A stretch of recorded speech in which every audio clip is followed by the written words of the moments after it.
मन को शांत बनाए हम, मन को शांत बनाए हम। सांस सांस पर परमात्मा का ध्यान लगाए हम, मन को शांत बनाए हम। जीवन है संग्राम, वीरता से जीना सीखे हम। अमृत व विष दोनों समता से पीना सीखे हम। लाभ अलाभ हर्ष शोक में, लाभ अलाभ हर्ष शोक में सम बन जाए हम, मन को शांत बनाए हम। वर्तमान में जीने का अभ्यास बढ़ाते जाएं, भूतकाल के चिंतन में हम समय नहीं गवाए। प्रतिक्रिया के घाव से, प्रतिक्रिया के घाव से निज को बचाए हम, मन को शांत बनाए हम। बढ़े आत्मविश्वास सदा उल्लास भावना में हो, मिटे सभी तनाव सजगता सदा साधना में हो। दुख के क्षण को भी सुख में परिणित कर पाए हम, मन को शांत बनाए हम। सांस सांस पर परमात्मा का ध्यान लगाए हम, मन को शांत बनाए हम, मन को शांत बनाए हम। ध्यानाभ्यास के लिए कृपया अपने नेत्रों को बंद कर लीजिए। बाहर का जानना बंद कीजिए। मोहोदय से हम बाहर का जानना ही बंद नहीं कर पाते हैं और उसी से हमारा संसार बना रहता है। हम अपने स्वरूप से च्युत रहते हैं, रागादिक दोषों के दुख को भोगते हैं। हमको बाहर के जानने से कुछ भी लाभ नहीं। बाहर के जानने को ही प्रतिबंधित करना है, क्योंकि जहाँ बाहर जानने रूप रहते हैं तो अवश्य ही हमारे भीतर प्रतिक्रिया होती है, उससे हम बच नहीं पाते हैं। अवश्य ही राग द्वेष की उत्पत्ति होती है, वही आकुलता रूप है। उस समय भले ही शरीर में वेदना नहीं हो, पर उस रागादि जनित परिणाम से वेदना उत्पन्न करने वाला कर्म का बंध होता है और उससे कालांतर में अवश्य ही शरीर में वेदना होने वाली है। यदि शरीर में वेदना इष्ट नहीं है तो हमको बाहर का जानना बंद करना होगा, तो बाहर के प्रति कोई प्रतिक्रिया नहीं होगी और प्रतिक्रिया के अभाव में कर्म का बंध नहीं होगा। बाहर का जानना तो दूर रहो, अपने ही भूत पर्यायों को ज्ञान में नहीं लेना है, क्योंकि वे भी पर की तरह हमको उपलब्ध नहीं होती हैं और भविष्य भी उत्पन्न नहीं है, वह भी पर की तरह असत ही है। केवल अपनी वर्तमान अवस्था को भोगना है, फिर कुछ भी विकल्प नहीं है। फिर हम प्रतिक्रिया रहित होते हैं, आकुलता रहित होते हैं। सहज ही फिर हम शांति को भोगते हैं, उसी शांति को भोगते हुए रहना है। उससे कर्मों का बंधन नहीं होता और बद्ध मूर्त कर्मों से हम मुक्त होते हैं।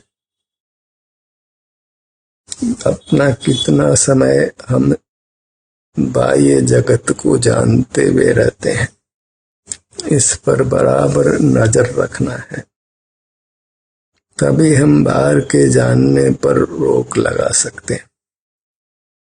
और वह रोक लगाना अत्यंत जरूरी है यदि हम संसार दुखों से मुक्त होना चाहते हैं। जहाँ बाहर का जानना है वहाँ अवश्य ही आकुलता है। हम अपने स्वाभाविक सुख को नहीं भोग पाते हैं, वीतराग नहीं रह पाते हैं,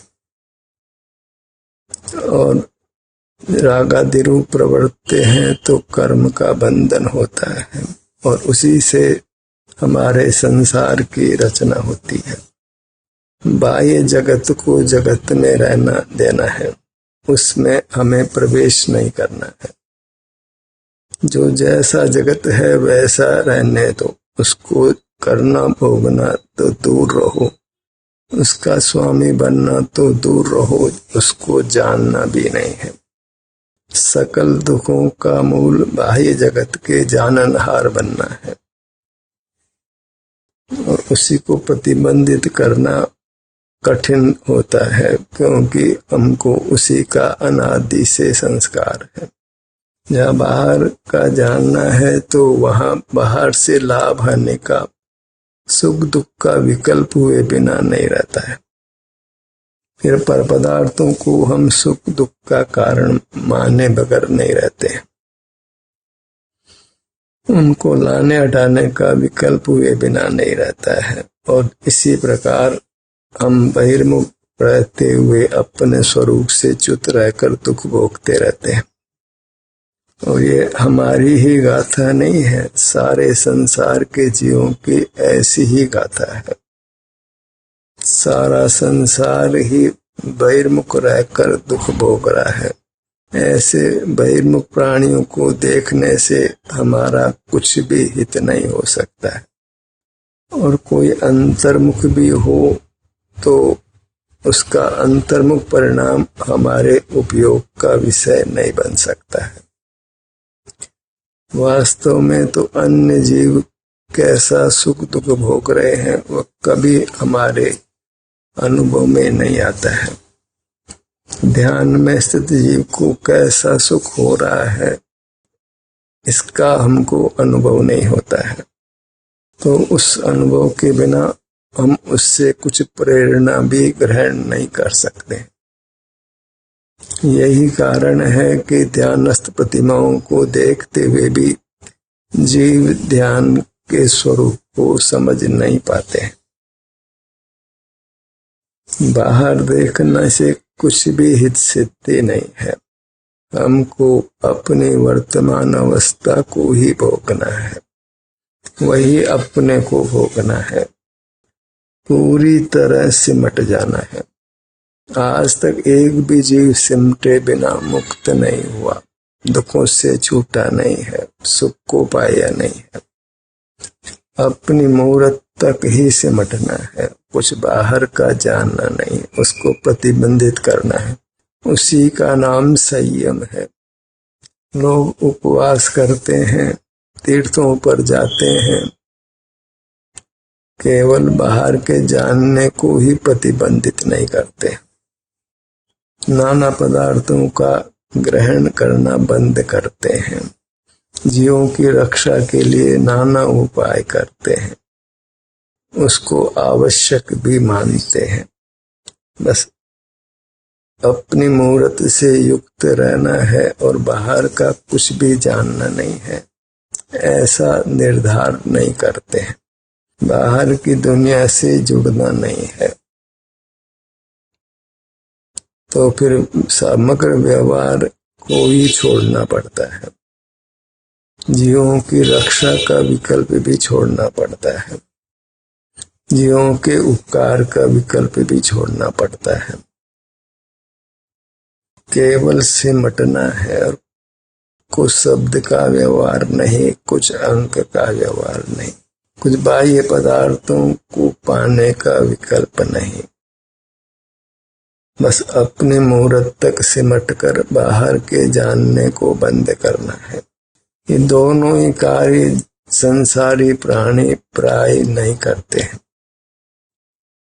बाहर का जानना चालू रहता है और अपना संवेदन नहीं करते। अपने सन्मुख होकर अपने सुख दुख की दशा को नहीं भोगते हैं। बाहर ही यात्रा करते हैं, अंतर यात्रा नहीं करते। अंतर यात्रा को समझते ही नहीं है, उसको मोक्ष मार्ग या धर्म जानते नहीं। जब अपना मुख अपनी ओर करते हैं तो सहज ही अंतर यात्रा बनती है। शरीर के विभिन्न भागों में इष्ट अनिष्ट संवेदना अनुभव में आती है तो वहां सहज ही हमारा ध्यान जाता है। कर्म के विपाक से अप्रिय संवेदना हो तो उसका अनुभव भी मोक्ष का मार्ग है। उस संवेदना का अनुभव नहीं करें तो फिर बहिर्मुख होना पड़ता है और उससे संसार ही पनपता है। संवेदना हमको हमारे विस्तार में मिलती है और वही आश्रयभूत है। उसी का अनुभव करते हुए रहें तो बहिर्मुखता से बचते हैं और वह अपने सुख की अवस्था का प्रत्यक्ष भोग है। वेदना भोग कर ही हम वेदना से स्थायी रूप से मुक्त होते हैं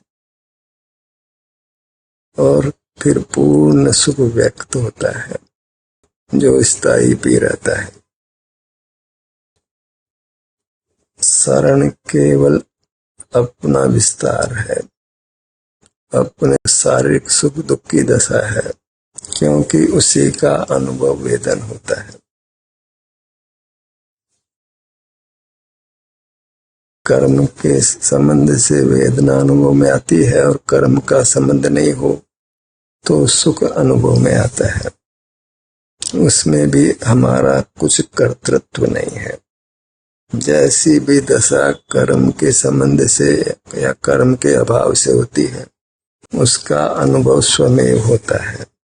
हमें तो बस उसको स्वीकार करना है और सुख के अनुभव के कारण ही फिर वृत्ति पुनः पुनः अपनी ओर आती है और सहज ही फिर बहिर्मुखता मिटती जाती है। बहिर्मुखता का काल कम होता जाता है, अंतर्मुखता का काल बढ़ता जाता है। पुरुषार्थ इतना ही है कि बहिर्मुखता का काल कम होता जाए और अंतर्मुखता का काल बढ़ता जाए। यह तभी संभव है जब इसको हम अपना लक्ष्य बनावें कि बहिर्मुखता का काल कम करना है और अंतर्मुखता का काल बढ़ाना है। अपनी मूर्त तक ही सिमट कर रहना है, पर के जाननहार नहीं रहना है। पर का जाननहार होना कहो कि दुखी होना कहो, अपना संसार कायम रखना कहो, दुख को ही कायम रखना कहो। हम सुखभोजी हैं, जगत के जाननहार नहीं है। अपनी अमूर्त काया भी हमारे जानने में नहीं आती है। ज्ञान की प्रवृत्ति तो मूर्त के प्रति ही होती है, अमूर्त के प्रति नहीं होती। तो अनुभव ज्ञान से नहीं होता, ज्ञान के निरोध से होता है। बस जो जानने का जो मोह है वो जानना ही है और जानना है सो मोह ही है, क्योंकि दोनों युगपत हैं। एक ही पर्याय में मोह भी है और पर का जानना भी है, वे दो पर्याय नहीं है। जहाँ स्वरूप से च्युत हुए तो ये एक ही पर्याय उत्पन्न हुई कि जिसमें मोह भी है और जानना भी है। और जहाँ अपना मुख अपनी ओर करते हैं तो मोह भी नहीं है और पर का जानना भी नहीं है। फिर अपने सुख स्वभाव के परिणमन से सुख का अनुभव होता है और वह बना ही रहता है जब तक हम बहिर्मुख नहीं होते हैं। और फिर कभी बहिर्मुख नहीं हो तो फिर सदा ही सुख बना रहता है।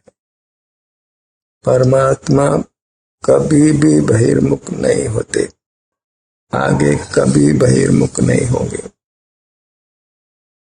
वे तो अपने सुख संवेदन में ही तल्लीन है, जो वर्तमान में उनको अनुभव में आ रहा है। विद्यमान पर्याय के आगे पीछे नहीं जाते हैं, बहिर्मुख नहीं होते हैं।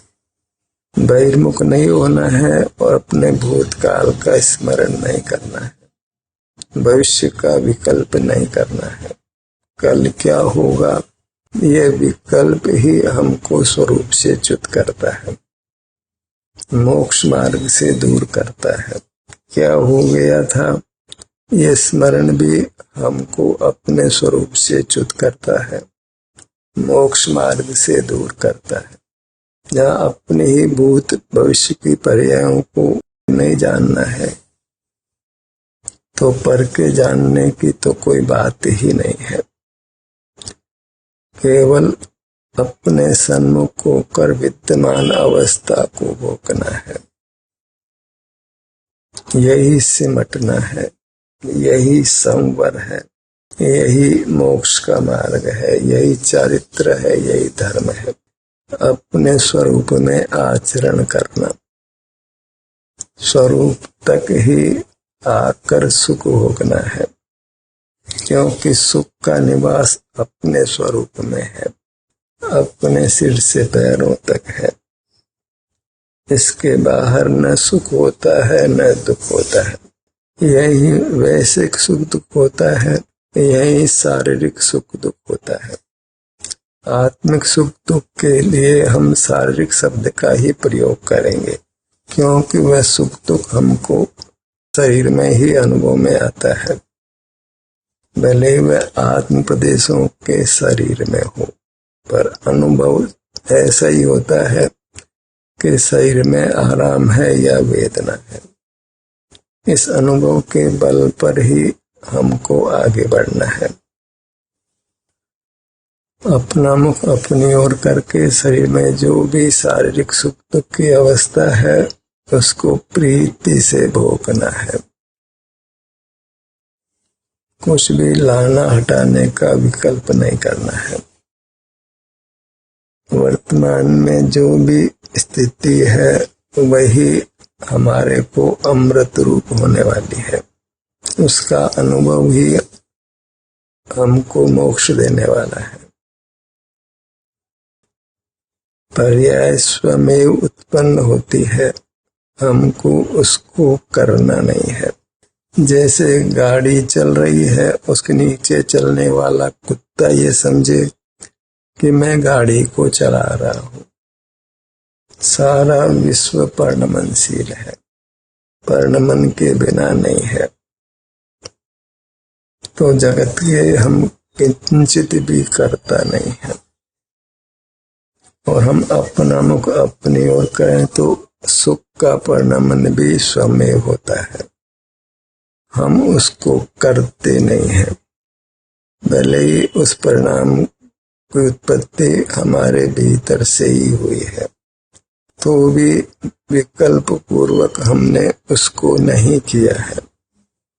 वह स्वमेव ही उत्पन्न हुई है। उसी उत्पन्न होने की अपेक्षा हम उसके करता हैं, ऐसे कहो तो कहो, पर वास्तव में करने का कोई विकल्प नहीं है, कोई कर्ता भाव नहीं है। सहज सुख की स्थिति अनुभव में आती है। हमारा काम तो एक बार अपनी ओर मुख करके ठहर जाना है।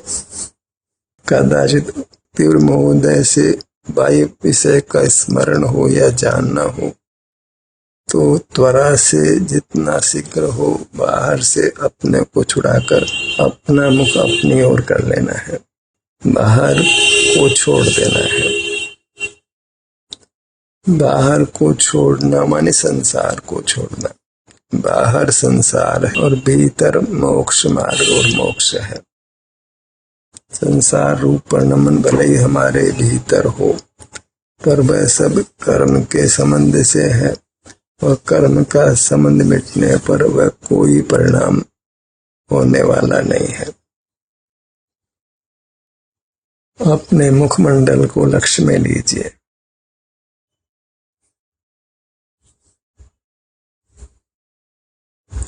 मुखमंडल की वर्तमान दशा आपको अनुभव में आती है।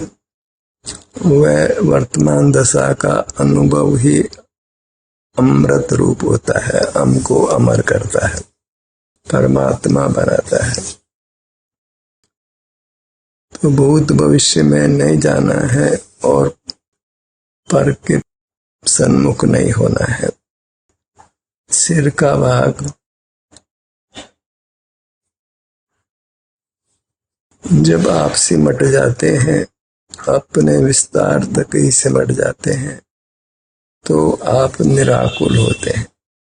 उस निराकुलता को पहचानना बहुत जरूरी है कि इस समय बाहर का कोई तनाव नहीं हुआ, कोई आवेग में नहीं आवे, बाहर से प्रतिक्रिया हमारे भीतर जो होती है वो नहीं हुई है। सहज अपने अनुभव रूप रहे हैं और उससे प्रतिक्रिया जनित दुख हमको नहीं। अपनी सर्वांग मूर्ति को लक्ष्य में लीजिए। ये मूर्ति ही वास्तव में आपके लिए परमात्मा का रूप है। यही एकांततः शरणभूत है, अन्य कोई शरण नहीं।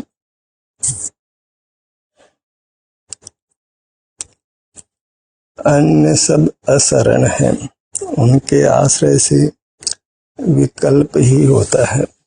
हम स्वरूप से च्युत ही होते हैं, आकुलता को ही भोगते हैं। बाहर शरण नहीं ढूंढना है। सिद्धांत ही कही है, शरण आपको आप। अपनी मूर्त ही अपने लिए परमात्मा है और शरणभूत है। अपने लिए आप ही विश्व के सर्वोच्च पदार्थ हैं, परमात्मा रूप है और पूर्ण आनंद के दाता है। ऐसी अपनी मूर्त की महिमा ग्रहण कर उसी में निरंतर लीन रहने का, उसी के सुख को, उसी की निराकुलता को भोगते हुए रहना है। इसमें प्रमाद नहीं करना है, ढील भी नहीं करना है। जानन क्रिया को पूरे यत्न से रोकना है। ध्यान का सत्र यहीं समाप्त होता है।